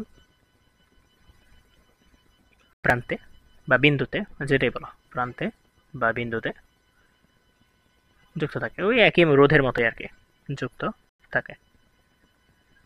অর্থাৎ অনেকগুলো যদি আমি বারবার রোধ বলতেছি, অনেকগুলো যদি ক্যাপাসিটর নিই, যতগুলো ইচ্ছা, ধরো এই প্রান্তে একটা কমন পয়েন্ট, এই প্রান্তে একটা কমন পয়েন্ট, প্রথম পাত প্রত্যেকটা ধারকেরই প্রথম পাত একটা কমন পয়েন্টের সাথে যুক্ত থাকবে, আর হচ্ছে আরেকটা পাত হচ্ছে অপর একটা কমন পয়েন্টের সাথে যুক্ত থাকবে। এভাবে যাইতেই থাকবে, আরও অনেকগুলো আছে, যাইতেই থাকবে। এবং সেগুলো হচ্ছে ধরো একটা তড়িৎ উৎসের সাথে আমি ইচ্ছে মতো যোগ করে দিলাম, ইচ্ছা করে যোগ করে দিলাম, ভোল্টেজ পি, ঠিক আছে। প্রত্যেকটা ধারকের ধারকত্ব আলাদা, এটার C1, এটার C1, এটার C2, এটার C3, ঠিক আছে। এখন সমান্তরাল সমবায়ের ক্ষেত্রে বৈশিষ্ট্যটা হচ্ছে যে সমান্তরাল সমবায়ে যতগুলোই ধারক যুক্ত থাকে, প্রত্যেকটা ধারকের দুই প্রান্তের বিভব পার্থক্য সমান হয়। এই জিনিসটা আরও ডিটেলে আমরা হচ্ছে যখন চলতরিৎ করবো তখন আরও বোঝাবো। আপাতত জাস্ট মনে রাখো যে সমান্তরাল সমবায়ে প্রত্যেকটা ধারক যে আছে, সেই ধারকগুলো প্রত্যেকটা দুই প্রান্তের বিভব পার্থক্য সমান থাকে। অর্থাৎ C1 এর যে বিভব পার্থক্য যে V1টা পাবো, C2 এর বিভব পার্থক্য V2 পাবো, C3 এর যে বিভব পার্থক্য V3 পাবো, প্রত্যেকটাই প্রত্যেকের সমান হবে, ঠিক আছে। তাহলে এটা নোট করে লিখে দিই, নোট, সমান্তরাল সমবায় এ প্রতিটা ধারকের দু প্রান্তের বিভব পার্থক্য সমান হবে, পরস্পরের সমান হবে আর কি, ঠিক আছে। আচ্ছা, তো পরস্পরের সমান হবে, তবে এই ক্ষেত্রে হচ্ছে চার্জগুলো আলাদা হবে, মানে সঞ্চিত চার্জের পরিমাণ আলাদা হবে। প্রথম ধারকে ধরো Q1, দ্বিতীয় ধারকে ধরো Q2, তৃতীয় ধারকে ধরো Q3। এই ক্ষেত্রে Q1টা not equals to Q2, not equals to Q3, এটা হচ্ছে জেনারেল কেস আর কি, জেনারেলি এগুলো সমান হয় না। আচ্ছা, এটা বুঝতে পারলাম। এখন এটা যদি আমি তুল্য ধারকত্ব বের করি, অর্থাৎ যে চিত্রটা রাখছিলাম আবার আঁকি, এখানে একটা পাথ, এখানে একটা পাথ, এখানে একটা পাথ, এখানে এখানে এখানে এই যে আঁকলাম C1 C2 C3 একটা তড়িৎ উৎসের সাথে যোগ করে দিলাম। তো তার যদি আমি তুল্য সার্কিট বানাই, ধরো তুল্য ধারকত্ব হচ্ছে এটা, যেটা নাম হচ্ছে C প্যারালাল। এটার বৈশিষ্ট্য এমন যে হচ্ছে নর্মালি যখন এই মানে ডায়াগ্রামটা ছিল তখন হচ্ছে C1 C2 C3 যে পরিমাণ আধান জমা হইতো এবং প্রত্যেকের দুই প্রান্তে বিভব পার্থক্য যা থাকতো, এই সিপি যোগ করলেও সে একই ঘটনাটাই ঘটবে, অর্থাৎ হচ্ছে সঞ্চিত চার্জের পরিমাণটা এই একই হবে। মানে এখানে যে টোটাল যে সঞ্চিত চার্জটা ছিল এই কিউএও বা হচ্ছে সিপিতেও সঞ্চিত চার্জটা সেম হবে। ঠিক আছে, তাহলে এখানে ভোল্টেজটা ভি ছিল। ঠিক আছে, তাহলে সিপি এখন কি হওয়া উচিত? ওই রোধের ক্ষেত্রে রোধের উল্টা, C1 plus C2 plus C3 plus dot dot dot dot এভাবে যাইতেই থাকবে। ঠিক আছে, এটাও মনে রাখার চেষ্টা করবে। আচ্ছা, এতটুকু আশা করি বুঝতে পারছো। এগুলাই মোটামুটি অনেকটা ইম্পর্টেন্ট জিনিস, তবে আমি হচ্ছে কিছু ছোটোখাটো অ্যাডভান্স টপিক একটু দেখাই দেবো। আমরা হচ্ছে যে বেসিক যে ডায়াগ্রামটা আঁকছিলাম সমান্তরাল পাত ধারকের ক্ষেত্রে, এই ক্যাপাসিটরটাকে সমান্তরাল পাত ধারকও বলা হয়। কেননা এখানে হচ্ছে দুইটা সমান্তরাল পাত পরস্পর থেকে একটা নির্দিষ্ট দূরত্ব থেকে হচ্ছে শক্তি সঞ্চয় করে, চার্জ রূপে শক্তি সঞ্চয় করে। এই জন্য এদেরকে সমান্তরাল বানানো হয়েছে, না সমান্তরাল পাত ধারকও বলে। তো কোশ্চেনে সমান্তরাল পাত ধারক বলতে বুঝবা যে এরকম কিছু একটা কথা বলা হয়েছে, মানে নর্মাল একটা ক্যাপাসিটরের কথা বলা হয়েছে। ঠিক আছে, এবং ওই ক্ষেত্রে হচ্ছে নর্মালি যদি তোমার ধরো কিউভি দেওয়া থাকে তাহলে ক্যাপাসিটর সূত্র এটা হয়, আর যদি ডিস্টেন্স দেওয়া থাকে, এরিয়া দেওয়া থাকে, তখন দ্বিতীয় সূত্রটা ইউজ হয়। যদি দুইটা একই অ্যান্সার দেওয়া উচিত, ডাটার উপর ভিত্তি করে আর কি। ঠিক আছে, তো আমি এখন কয়েকটা কেস দেখাই ধারকত্বের কয়েকটা কেস 1। ধরো ঘটনাটা কিছুটা এরকম যে এখানে একটা ধরো একটা কালার দিই, এখানে ধরো হচ্ছে একটা পাত আছে, এখানে একটা পাত আছে। ঠিক আছে, মানে এই পাতটা ছিল এরকমই দেখতে, যে এরকমই পাত ছিল দেখতে, এরকমই ছিল, এরকমই পাত ছিল। তুমি ধরো হচ্ছে এই যে এই সাইড থেকে দেখতেছো, এই সাইড থেকে ধরো দেখতেছো, মানে সাইড করে দেখতেছো। যদি সাইড করে দেখো তুমি দেখবা জাস্ট হচ্ছে এই একটা লাইন জাস্ট দেখবা তোমরা আর কি। ঠিক আছে, আর যদি একটু মোটা থাকে, পাতটা যদি একটু মোটা থাকে তাহলে এরকম হচ্ছে একটু মোটা পাত দেখবা আর কি, আর কিছু না। আমি সাইড ভিউটা দেখতেছি আর কি, ধরে নাও যে তুমি সাইড ভিউটা দেখতেছো ওই পাতটা। ঠিক আছে, আচ্ছা, তো এটা হচ্ছে দুইটা সমান্তরাল পাত। এখন আমি করলামটা কি, যে দুইটার মাঝখানে হচ্ছে একই হাইটের দুইটা ভিন্ন ভিন্ন এই পরবৈদ্যুতিক মাধ্যম নিয়ে আসলাম। এটা একটা, তো দুটো ভিন্ন ভিন্ন, হয়তো পুরুত্ব ভিন্ন ভিন্ন কিন্তু সমান হাইটের আর কি। এটা একটা নিলাম, বা ধরো আরেকটা কালার নেই, এইটা একটা নিলাম। ঠিক আছে, একটু বেঁকে গেছে যদিও, আচ্ছা ধরে নাও এটা এরকমই, ধরে নাও যে সমান আর কি। কোন কেমনে বেঁকে গেলে বুঝলে নিজে বুঝতে পারতেছি না, যাই হোক। আচ্ছা, এটা সোজা করতেও পারবো যদিও, সোজা হয়ে গেছে যদি এখন বোঝাই যাইতেছে না। এটাকে একটু লম্বা করে দিই তাহলে সুবিধা হবে। এটাকে লম্বা করে দিই, এটাকেও লম্বা করে দিই।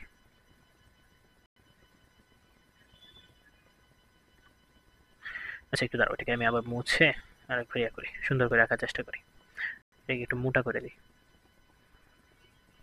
থিকনেসটা বাড়াই দিই। হচ্ছে ধরো এটা হচ্ছে একটা সমান্তরাল পাত ধারক, আর এটা হচ্ছে ওই সমান্তরাল পাত ধারকের সেকেন্ড পার্টটা।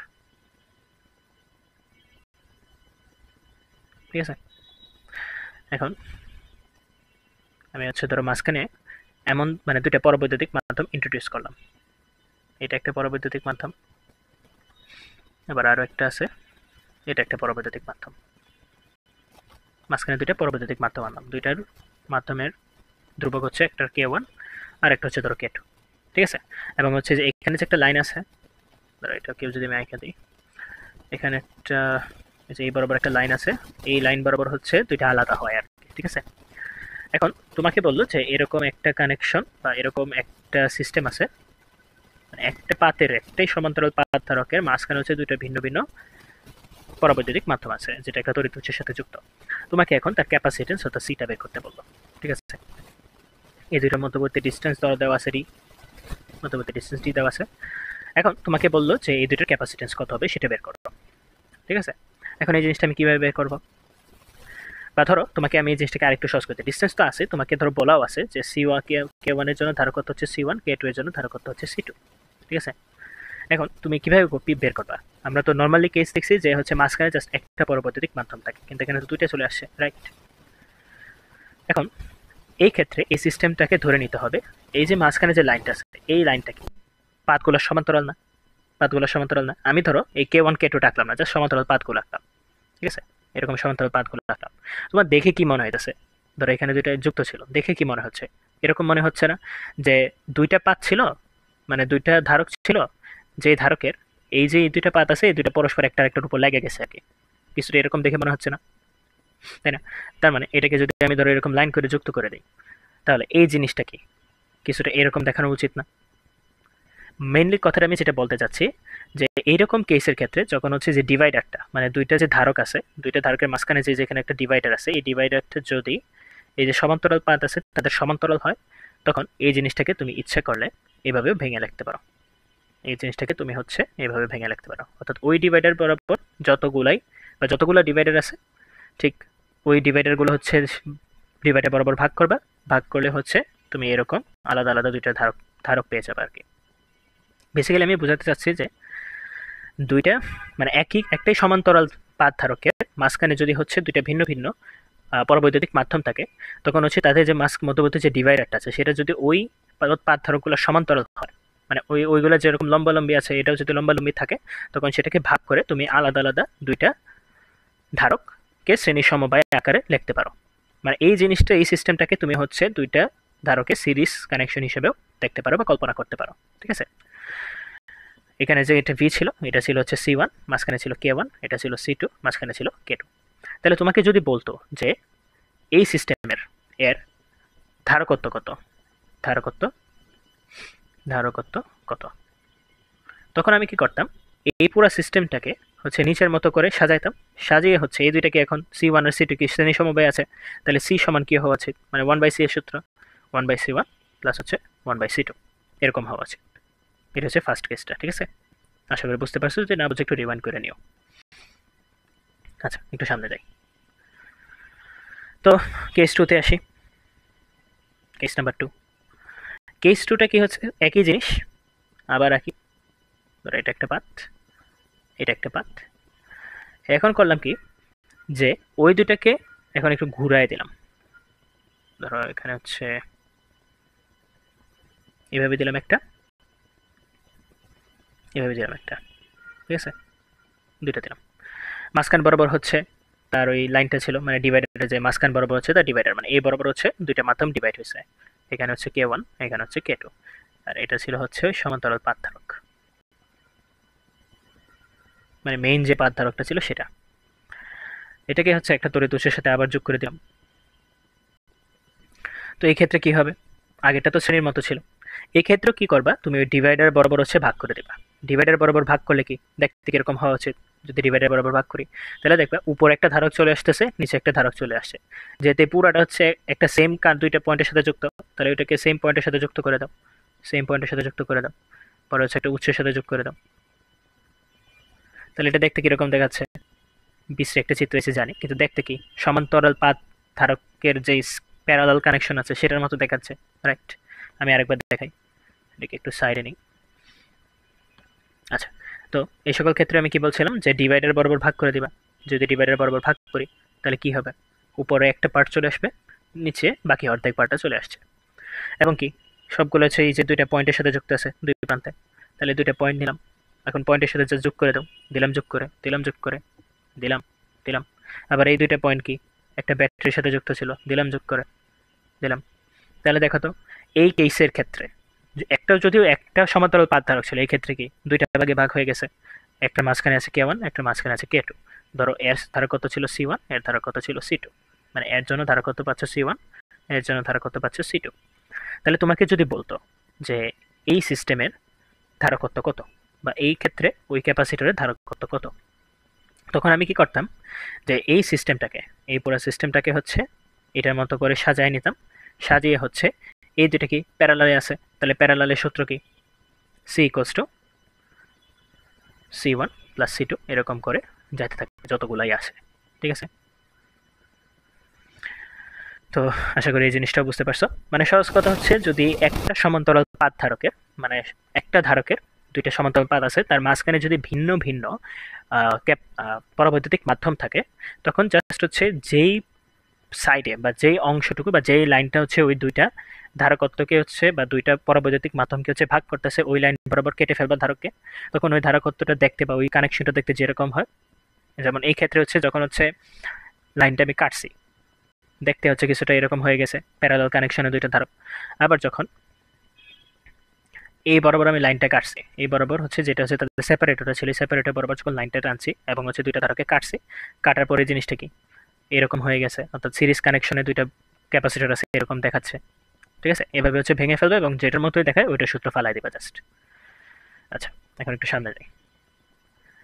এটা মানে হচ্ছে আমি হাওয়া থেকে ফালতাছি এমন না, এই জিনিসটা কাজই করে এভাবে। তোমাদের এই জিনিসটা বিশদ আলোচনা বইয়ে নাই, আমি জাস্ট হচ্ছে দেখাই দিচ্ছি, কারণ রিসেন্ট রিসেন্ট ইয়ারগুলোতে হচ্ছে এর রিলেটেড হচ্ছে একটা ছোট ম্যাথ আসছিল বোর্ডে আর কি।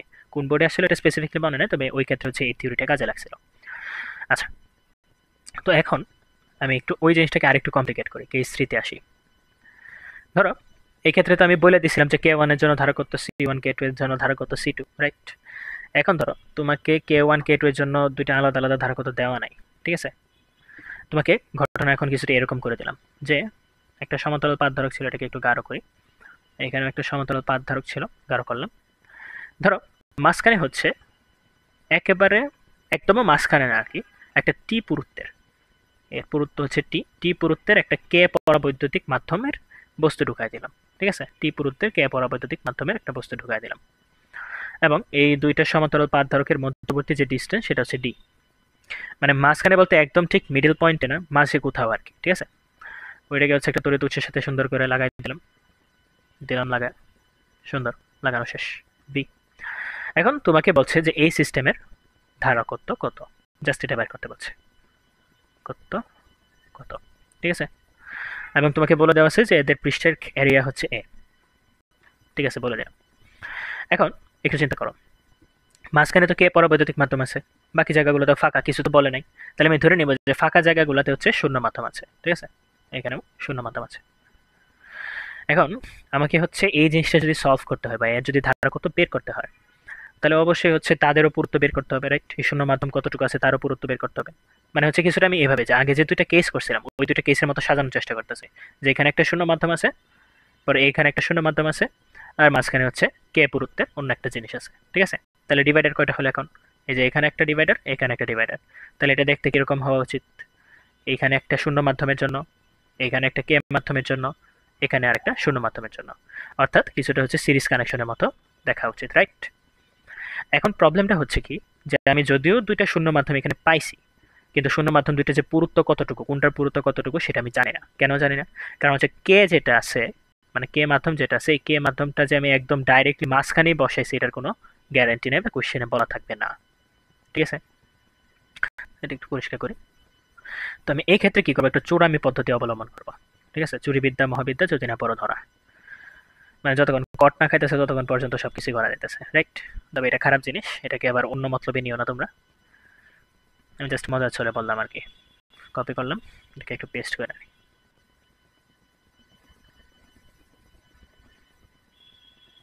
একটু ছোট করি।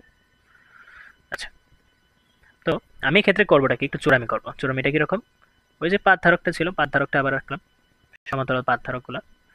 এখন আমি এই যে কে মাধ্যমটা ছিল, টি পুরুত্বের কে পরাবৈদ্যুতিক যে মাধ্যম ছিল, সেটাকে আমি কি করলাম, যে মাঝখানে না রেখে একটু সাইডে নিয়ে আসলাম। সাইডে ধরো একটা অন্য কালার দিই, এই কালারটা এটা দিই, তো এটাই হয়তো বা বুঝতে পারবা। ধরো কে মাধ্যমটাকে হচ্ছে সাইডে নিয়ে আসলাম, টি পুরুত্বের যে কে মাধ্যমটা ছিল সেটাকে সাইডে নিয়ে আসলাম। এটা পুরুত্ব ছিল হচ্ছে এতটুকু ছিল টি, আর পুরো ডিস্টেন্সটা ছিল হচ্ছে ডি, তাই না? তাহলে কি এই যে দুইটা শূন্য মাধ্যম দুইটা ভিন্ন ভিন্ন প্রান্তে ছিল, এটা কি এক সাইডে চলে আসলো না? এখন এই চূড়ামি করাতে আমার লাভটা কি হলো জানো?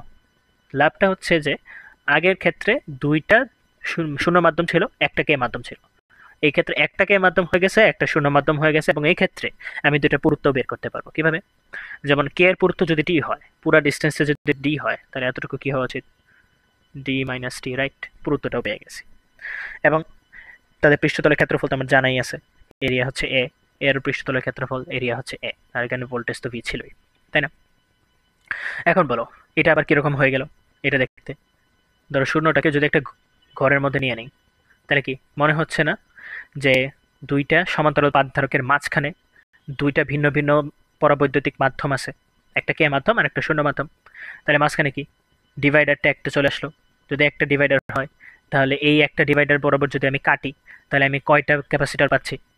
দুইটা পাচ্ছি, রাইট? এবং কিসে যুক্ত আছে? অবশ্যই শ্রেণীতে যুক্ত আছে, তাই না? তাহলে কাটি, কাটাকাটি করি, এটাকে কাটলাম, কাটার পর দেখতে হচ্ছে সুন্দর করে এরকম চলে আসলো।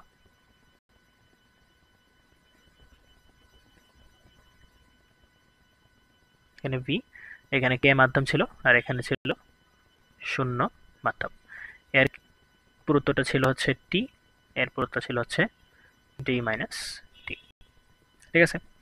তো ধরো এর ক্যাপাসিটেন্স হচ্ছে সি ওয়ান, এর ক্যাপাসিটেন্স হচ্ছে সি টু, রাইট?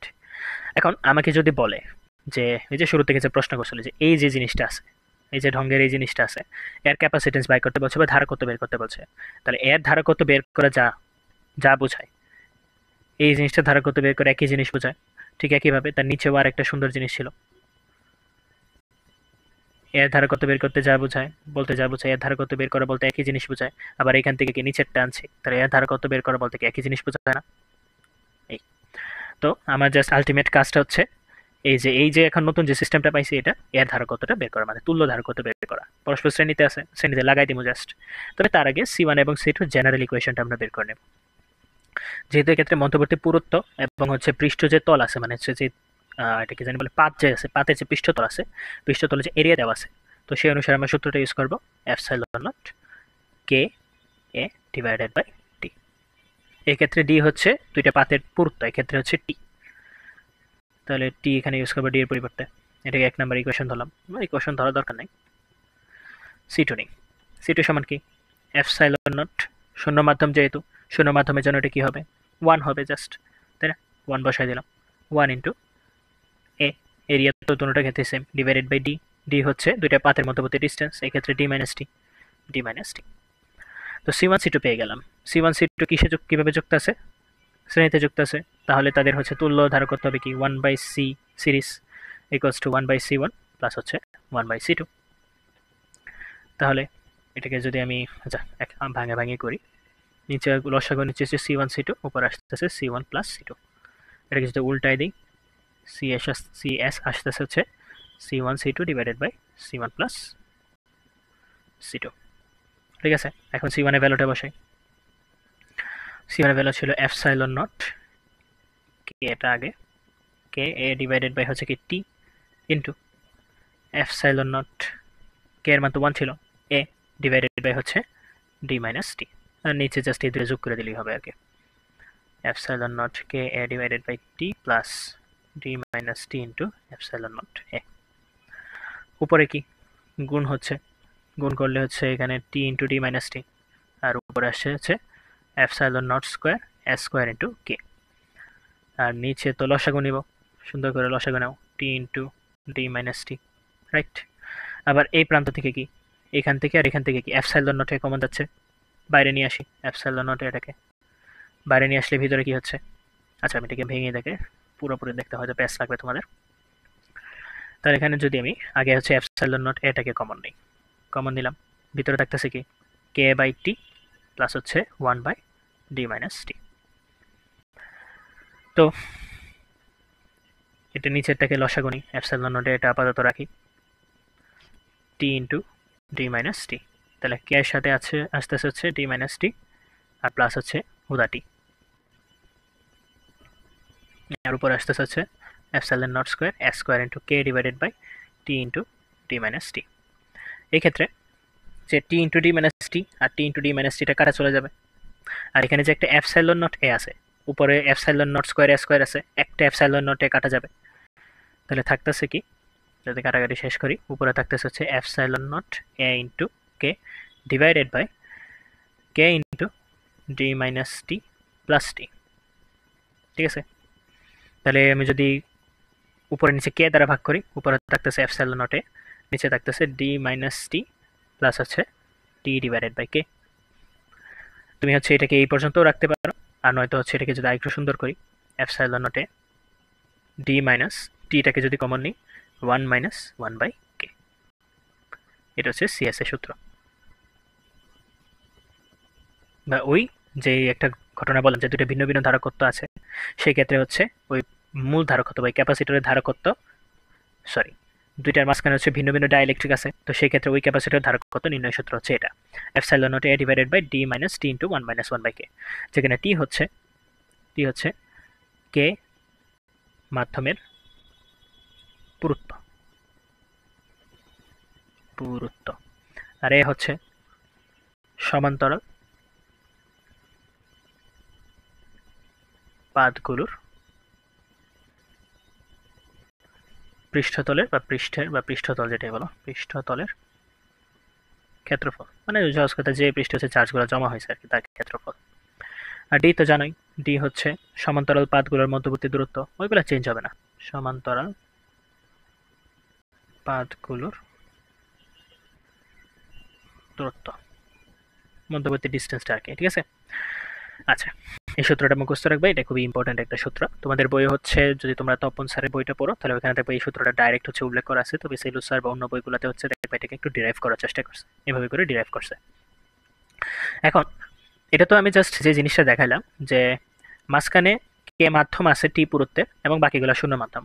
এখন যদি ভিন্ন মানে কে মাধ্যম জাস্ট একটা না হয়, ভিন্ন অনেকগুলো মাধ্যম থাকতো মানে ফাঁকা স্থান রেখে, ধরো যদি এরকম হয়তো, কেস 4টা দিই, কেস আর কি আর বানায় ফেলছি এটাকে, কেস নাম্বার 4, ধরো যদি এরকম দিতাম যে মেইন পার্ট ধারকটা হচ্ছে এটা, এখানে আরেকটা ধারক আছে, এটা একটু লম্বা করি।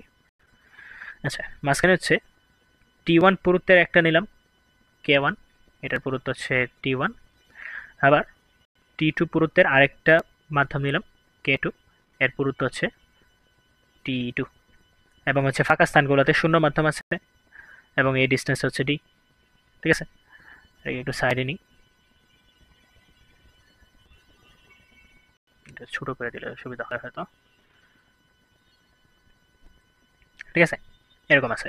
তাহলে এই জিনিসটা কি, আমি যদি একটু জুম করি, এখানেও শূন্য মাধ্যম, এখানেও শূন্য মাধ্যম, এখানেও শূন্য মাধ্যম, তাই না? তাহলে ডিভাইডার কয়টা আসতেছে, এই শূন্য মাধ্যম আর কে1 কে একটা ডিভাইড করছে এই একটা, আবার কে1 কে আবার শূন্য মাধ্যমকে ডিভাইড করছে আর একটা, শূন্য আবার কে2-র মধ্যে ডিভাইড করছে একটা, কে2 আবার শূন্যের মধ্যে ডিভাইড করছে একটা, আবার এইখানে আরেকটা পাত আছে। তাহলে কয়টা হলো, এই যে এই একটা, এই দুইটা, এই তিনটা, এই চারটা, এই পাঁচটা, অর্থাৎ টোটাল চারটা আর কি, সহজ কথা। শূন্য একটা, ছোট করে লিখি, শূন্য মাধ্যম একটা, এটা হচ্ছে তালে ভাষ্য দিয়ে বুঝাইলাম। পরে হচ্ছে কে1-এর একটা আছে, কে1, পরে শূন্য মাধ্যমের আরেকটা আছে তালে ভাষ্য, পরে কি কে1 কে2-এর একটা আছে, আচ্ছা 5টা হয়ে গেছে, বলে 4টা করে ফেলছি, পরে কি আবার শূন্য মাধ্যম একটা আছে, অর্থাৎ এরকম করে টোটাল 5টা ক্যাপাসিটর তৈরি হয়ে গেল, সরি এটা তো তালে ভাষ্য হবে, 5টা ক্যাপাসিটর তৈরি হয়ে গেল এবং এটা হচ্ছে একটা ভোল্টেজ উৎসের সাথে যুক্ত আছে, রাইট। তার মানে তোমার যদি হচ্ছে যে এই জিনিসটার ক্যাপাসিটেন্স বের করতে হয়, মানে এই ধারকের ক্যাপাসিটেন্স বের করতে হয়, তাহলে এরকম হচ্ছে 5টা ধারকের, মানে 5টা এরকম ধারক বের করতে হবে, ওই 5টা নিয়ে হচ্ছে আলাদা ধারকত্ব বের করতে হবে, বের করে পরে হচ্ছে সিরিজ কানেকশনের সূত্রটা ইউজ করতে হবে, তাই না? এই জিনিসটা একটু হ্যাসেল, তো এই হ্যাসেলটা কমানোর জন্যই এই আগের সূত্রটা আর কি। তো এই সকল ক্ষেত্রে হচ্ছে ওই যে যেই সূত্রটা আমরা পাইছিলাম, অর্থাৎ C equals to epsilon naught A divided by K minus, কি জানি সি বলে গেলাম তো, D minus T plus T by K, D minus T plus T by K, এই যে এই সূত্রটা পাইছিলাম, তার হচ্ছে জেনারেল লুক যেটা আর কি, মানে হচ্ছে যে এই সকল কেসের ক্ষেত্রে যখন হচ্ছে একটার পরিবর্তে একাধিক ভিন্ন ভিন্ন পুরুত্বের যখন হচ্ছে ওই পরবৈদ্যুতিক মাধ্যম থাকে, তখন হচ্ছে সি এর সূত্রটার রূপটা দ্বারা এরকম, যে epsilon naught A divided by D minus summation of T plus হচ্ছে summation of T by K, ঠিক আছে। যেখানে সামেশন অফ টি দ্বারা বোঝানো হচ্ছে যতগুলো এরকম হয়েছে টি1 টি2 আছে সবগুলোর যোগফল, অর্থাৎ টি1 প্লাস টি2 প্লাস ডট, এবং সামেশন অফ টি বাই কে বোঝাচ্ছে এই যে টি1-এর জন্য কি পরবৈদ্যুতিক ধ্রুবক ছিল কে1, তাহলে বসাবো হচ্ছে, আমি এটাকে জুম করি, T1 divided by K1 plus হচ্ছে T2 ডিভাইডেড বাই কি K2 প্লাস হচ্ছে T3 ডিভাইডেড বাই K3, এমনি হচ্ছে যতগুলো আছে সবগুলো যাইতে থাকবে, ঠিক আছে। আর ডি হচ্ছে ওই যে পাথগুলো ছিল তাদের মধ্যবর্তী, মানে সহজ কথা দুই প্রান্তে যে দুটো সমান্তরাল পাথ ছিল তাদের মধ্যবর্তী ডিস্টেন্স, আর এত জানোই ওই পাথগুলো পৃষ্ঠতলের ক্ষেত্রফল। এটা হচ্ছে তার জেনারেলাইজড ফর্মুলা, ঠিক আছে। এই জিনিসটা মনে রাখতে পারলে আশা করি হচ্ছে এই রিলেটেড টপিকে কেউ তোমাকে আটকাতে পারবে না। যদিও এটা খুবই অ্যাডভান্সড, এই জিনিসটা এই রিলেটেড ম্যাথ বোর্ডেও তেমন একটা আসে না, তবে অবজেক্টিভে মাঝে মধ্যে হচ্ছে ধরো হয়তো অনেকগুলো দিবে না, জাস্ট হচ্ছে মাঝখানে ধরো টি পুরুত্বের কে মাধ্যম আছে, তোমাকে বলবে ধারক কত কত, তখন হচ্ছে যে এই সূত্রটা ইউজ করলেই হয়ে যাচ্ছে আর কি। তবে ঘুরে ফিরে আর কি যে উপরের সূত্রটা নিচের সূত্রটা একটা জেনারেল ফর্ম আর কি, ঠিক আছে। আচ্ছা, আশা করি বুঝতে পারছো। তো এতটুকু ছিল হচ্ছে ধারকত্ব রিলেটেড যত হাবিজাবি ছিল। এখন আসা হচ্ছে ধারকের সঞ্চিত শক্তি, এটা পড়েই আজকে শেষ। ধারকে মানে এই লেকচার শেষ আর কি আপাতত। সঞ্চিত শক্তি, ধারক কি করে তড়িৎ আধান রূপে হচ্ছে শক্তি সঞ্চয় করে রাখে, রাইট। তো এই সঞ্চিত শক্তির মানটা আমার মাঝে মধ্যে প্রয়োজন পড়ে। তো এই জিনিসটা হচ্ছে কাজ থেকে হচ্ছে ইন্টিগ্রেশনের সূত্র ইউজ করে বের করছে। আমি জাস্ট তোমাদেরকে হচ্ছে ডাইরেক্ট ফর্মুলাটা দেখাই, ওইটা যে ফর্মুলাটা মনে রাখতে চলবে, এখান থেকে কোনো ডেরিভেশন তোমাদের কখনো কাজে লাগবে না আপাতত ইন্টার লেভেলে। তাহলে ধারকের সঞ্চিত শক্তি ধরো ইউ দিতে পারি অথবা ই দিতে পারি, যেটা মন চায় সেটাই দিতে পারো। ইউ ইকুয়ালস টু হচ্ছে হাফ সি ভি স্কোয়ার, ঠিক আছে। কিন্তু এটা জাস্ট একটা রূপই না, আরও কয়েকটা রূপ আছে, যেমন সি ইকুয়ালস টু কি কিউ বাই ভি, রাইট। তাহলে তুমি ধরো হচ্ছে যদি সি এর জায়গায় কিউ বাই ভি বসায় দাও তাহলে কি আসবে, half into Q into V. আবার ভি সমান কি লিখতে পারি, Q divided by C, right. তো এই যে প্রথম পার্টটাতে হচ্ছে ভি এর জায়গায় যদি সি এর জায়গায় যদি এটা ভি হবে, তো কই প্যাচ লাগতেছে থেকে। তো ভি এর জায়গায় হচ্ছে তুমি কিউ বাই সি যদি বসায় দাও, Q square by C square, তাই তো। তাহলে একটা কিউ কাটা যাচ্ছে, থাকতেছে হচ্ছে হাফ ইন্টু একটা সি কাটা যাচ্ছে half into Q square by C, মানে এই পার্টটা যখন বসাচ্ছ এই যে এই জায়গায়, ঠিক আছে। যদি বসাই দাও ভি এর জায়গায় তাহলে কি আসতেছে, half into C into V এর জায়গায় বসালে হচ্ছে কিউ বাই সি এর হোল স্কোয়ার, রাইট। তো এখান থেকে একটা সি কাটা যায়, থাকতেছে হচ্ছে half into Q square by C. তবে তোমার তিনটা মনে রাখার প্রয়োজন নেই, জাস্ট একটা ফরম্যাট মনে রাখো, এবং হচ্ছে যে ধারকের বা ধারকত্বের যে মূল সূত্র ছিল C equals to Q by V, ওইটা মনে রাখলে তুমি বাকিগুলো ইচ্ছা করলে 1 মিনিটও লাগবে না, ডিরাইভ করে ফেলতে পারবা বা বসাই দিলেই পারবা, ঠিক আছে। এটা হচ্ছে সঞ্চিত শক্তি, এটা হচ্ছে টোটাল সঞ্চিত শক্তিটা আর কি, ঠিক আছে। এখন আমরা একক আয়তনের সঞ্চিত শক্তিটা বের করবো। তবে তার আগে আমি একটা হচ্ছে একটু ধরো কি বলে এটাকে একটু অন্য একটা রূপে যাওয়ার চেষ্টা করি, ঠিক আছে। আমরা জানি যে কি জানি ইউ ইকুয়ালস টু আমরা একটা সূত্র পড়ছিলাম না, ভি ইকুয়ালস টু হচ্ছে কি ইডি, ওই হচ্ছে বিভবের সূত্রে যে বিভব পার্থক্য হচ্ছে ওই যেই দুইটা পয়েন্টের বিভব পার্থক্য বের করতে যাচ্ছে তার মাঝখানে সুষম তড়িৎ ক্ষেত্র, এটা হচ্ছে ওই দুইটা পয়েন্টের মধ্যবর্তী ডিস্টেন্স। যেমন এই ক্ষেত্রে আমরা যে দুইটা ধারক নিয়েছিলাম, দুইটা ধারকের দুই প্রান্তে কি চার্জ জমা হয়েছিল, রাইট। মাঝখানে কি একটা ইলেকট্রিক ফিল্ডও তৈরি হয়েছিল, ই তৈরি হয়েছিল, এবং মধ্যবর্তী ডিস্টেন্সটা কি ছিল, ডি ছিল, এবং এটা কি একটা ভোল্টেজ উৎসের সাথে যুক্ত ছিল, যার কারণে এই দুইটা পাতের কি একটা বিভব পার্থক্য ছিল, রাইট। তার মানে একটা ভি এর জন্য একটা ইও আছে, ডিও আছে। তো এই স্পেসিফিক ধারকের ক্ষেত্রেও আমরা ভি ইকুয়ালস টু ইডি সূত্রটা ইউজ করতে পারবো, ঠিক আছে। তো আমরা ধারকত্বের সূত্রটা কি পড়ছিলাম, ধারকত্বের সূত্র পড়ছিলাম হচ্ছে epsilon naught K A divided by D. আচ্ছা এটা না, আমরা তো শক্তি দরকার ছিল। ইকুয়ালস টু আমরা কি পাইছিলাম, half C V square, right. এখন আমরা তো হাফ বসাইলাম, হাফ তো বসাইলামই, সি সমান কি পাইছিলাম, epsilon naught K A divided by হচ্ছে ডি।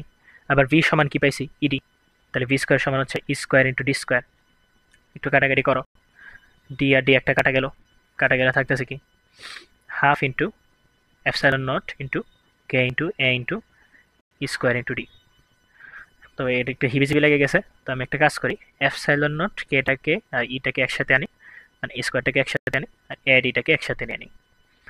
এই আইডি দেখো কি বোঝাচ্ছে, এ হচ্ছে কি পৃষ্ঠতলের ক্ষেত্রফল, আর ডি হচ্ছে এই যে এই দুইটার মধ্যবর্তী ডিস্টেন্স। ক্ষেত্রফলের সাথে যদি অন্য একটা ডিস্টেন্স গুণ করো তুমি কি ভলিউম পাও না বা আয়তন পাও না। তার মানে এই জায়গায় আমি হাফ ইন্টু এপসাইলন নট কে ইন্টু স্কোয়ার ইন্টু ভি লিখতে পারি, যেখানে ভি ইকুয়ালস টু হচ্ছে এ ইন্টু ডি।